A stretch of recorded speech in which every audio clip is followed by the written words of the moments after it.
नमस्कार, मैं हूं फैज़ आलम फैज़ी। स्वागत है आपका।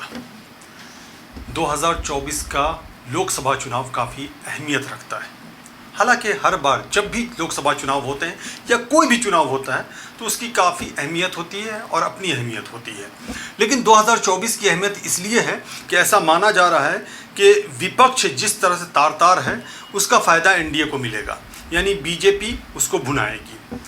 उत्तर प्रदेश की अगर बात की जाए तो उत्तर प्रदेश में 80 लोकसभा सीटें हैं और पिछले दो चुनावों में, लोकसभा की बात कर रहे हैं हम, लोकसभा चुनावों की बात कर रहे हैं, दो लोकसभा चुनावों में जैसे 2014 और 2019 में बीजेपी ने ज़बरदस्त कामयाबी हासिल की थी। 2019 में तो कमाल ये हुआ था कि समाजवादी पार्टी ने मायावती के साथ गठबंधन किया था, यानी बहुजन समाज पार्टी के साथ गठबंधन किया था, बावजूद इसके बीजेपी ने जीत का पताका लहराया था। फिर जब विधानसभा का चुनाव हुआ उत्तर प्रदेश में 2022 में, तो समाजवादी पार्टी के मुखिया अखिलेश यादव ने घोषणा की कि वो छोटी छोटी पार्टियों के साथ गठबंधन करके चुनावी मैदान में उतरेंगे और उन्होंने ऐसा किया भी। उन्होंने आरएलडी से गठबंधन किया, उन्होंने ओम प्रकाश राजभर की पार्टी से गठबंधन किया, उन्होंने और भी छोटी छोटी पार्टियों के साथ मिलकर के गठबंधन किया और चुनावी मैदान में उतरे। हालांकि समाजवादी पार्टी का प्रदर्शन बहुत अच्छा रहा। हाँ, इतना ज़रूर था कि ये प्रदर्शन वैसा नहीं था जो सत्ता की दहलीज पर समाजवादी पार्टी को ले जाने में कामयाब होती। बहुजन समाज पार्टी की हम बात करें तो बहुजन समाज पार्टी का प्रदर्शन निराशाजनक रहा। बहुजन समाज पार्टी ने अकेले अपने दम पर चुनाव लड़ा था। अब 2024 की बारी है। बीजेपी की सरकार बन गई, एनडीए की सरकार बन गई उत्तर प्रदेश में, और अखिलेश यादव की समाजवादी पार्टी विपक्ष में बैठने को मजबूर हुई। लेकिन जिस तरह से दरार पड़ा है अखिलेश यादव के गठबंधन में, यानी समाजवादी पार्टी के गठबंधन में, उससे उम्मीद की किरण और भी ज़्यादा चमकने लगी है बीजेपी के सामने। उसकी वजह यह है कि ओम प्रकाश राजभर पूरी तरह से बिदक गए हैं। इसके अलावा शिवपाल यादव, जिन्हें समाजवादी पार्टी के टिकट पर ही चुनाव लड़ाया गया था, वो भी अब पूरी तरह से खफा हो चुके हैं। और एक तरह से अगर ये कहा जाए कि राह बिल्कुल जुदा हो चुका है दोनों चाचा भतीजे का, तो गलत नहीं होगा। लेकिन दिलचस्प बात यह है कि ओम प्रकाश राजभर की जिस तरह से नाराज़गी रही और राष्ट्रपति चुनाव में जिस तरह से ओम प्रकाश राजभर ने एनडीए के उम्मीदवार का समर्थन किया, उसके बाद ये कयास लगाया जाने लगा था कि ओम प्रकाश राजभर शायद बीजेपी के खाते में, बीजेपी के पाले में जाएंगे और बीजेपी के साथ गठबंधन करके 2024 का चुनाव लड़ेंगे। लेकिन उन्होंने जो घोषणा की उससे हर कोई चौंक गया। ओम प्रकाश राजभर ने घोषणा की कि वो बहुजन समाज पार्टी के साथ गठबंधन करने पर विचार कर रहे हैं, यानी कि बहुजन समाज पार्टी की तरफ ओम प्रकाश राजभर उम्मीद भरी निगाहों से देख रहे हैं। तो दिलचस्प हो जाएगा 2024 का इलेक्शन अगर मायावती की बहुजन समाज पार्टी और ओम प्रकाश राजभर की सुहेलदेव भारतीय समाज पार्टी के बीच गठबंधन हुआ तो। हालांकि इसका इंडिकेशन स्पष्ट रूप से दिया जाने लगा है ओम प्रकाश राजभर की तरफ से। तो अगर मायावती ओम प्रकाश राजभर के साथ गठबंधन करके चुनावी मैदान में 2024 में उतरती हैं तो इसका फ़ायदा ज़रूर मिलेगा। उसकी वजह ऐसे आप समझ सकते हैं कि पूर्वांचल में 2022 के विधानसभा चुनाव में ओम प्रकाश राजभर की वजह से समाजवादी पार्टी को बहुत फ़ायदा हुआ। माना यह जा रहा है कि ओम प्रकाश राजभर ऐसे अकेले गठबंधन के नेता थे दूसरी पार्टी के, जिन्होंने 100% वोट दिलवाया अपने समाज का, यानी कि राजभर समाज का वोट दिलवाया समाजवादी पार्टी गठबंधन के हक में, और जो दूसरे गठबंधन में शामिल थे उनका वैसा वोट नहीं मिल सका। तो अगर ओम प्रकाश राजभर का बहुजन समाज पार्टी के साथ गठबंधन होता है तो त्रिकोणीय मुकाबला स्पष्ट रूप से दिखाई दे रहा है उत्तर प्रदेश में 2024 में होने वाले लोकसभा चुनाव के मद्देनज़र।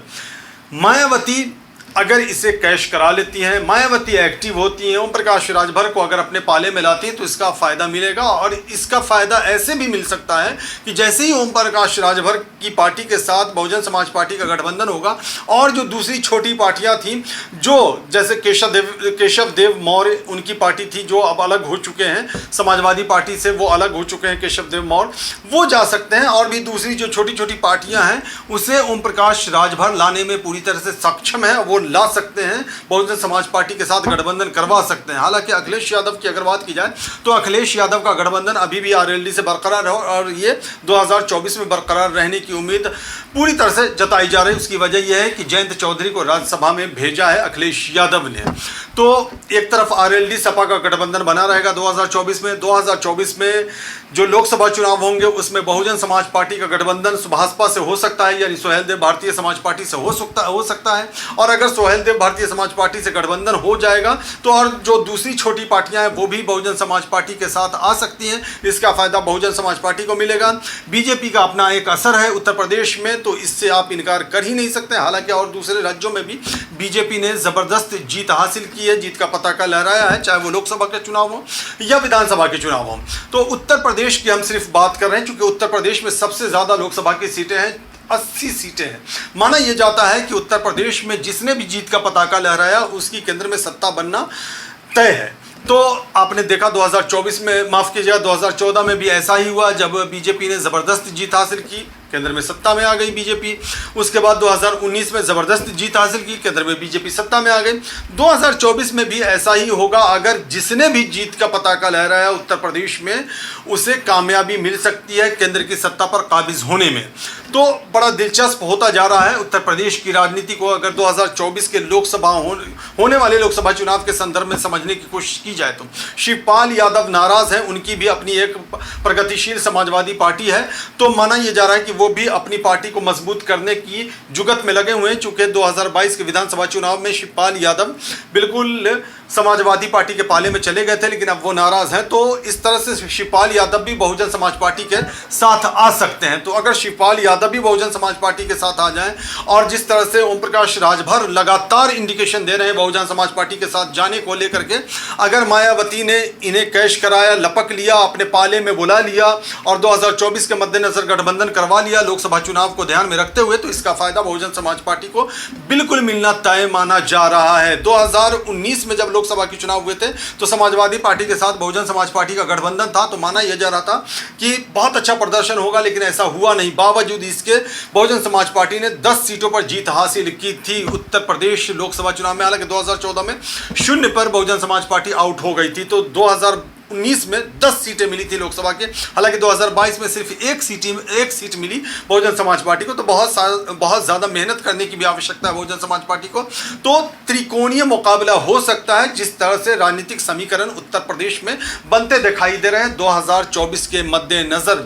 हालांकि अभी थोड़ा वक्त है, चूंकि अभी हम 2023 का इंतजार करेंगे, फिर 2024 में चुनाव होगा।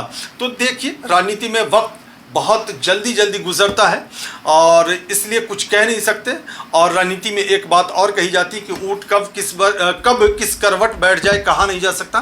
तो इंतज़ार करना होगा, लेकिन जो समीकरण बनते दिखाई दे रहे हैं उससे बहुजन समाज पार्टी फायदे में आ सकती है अगर एक्टिव अभी से हो जाए मायावती। और अगर जो एक्टिव होगा उसे कामयाबी मिलेगी, जो ज़मीन पे मेहनत करेगा उसे कामयाबी मिलेगी, ये तय है। अभी के इस वीडियो में बस इतना ही।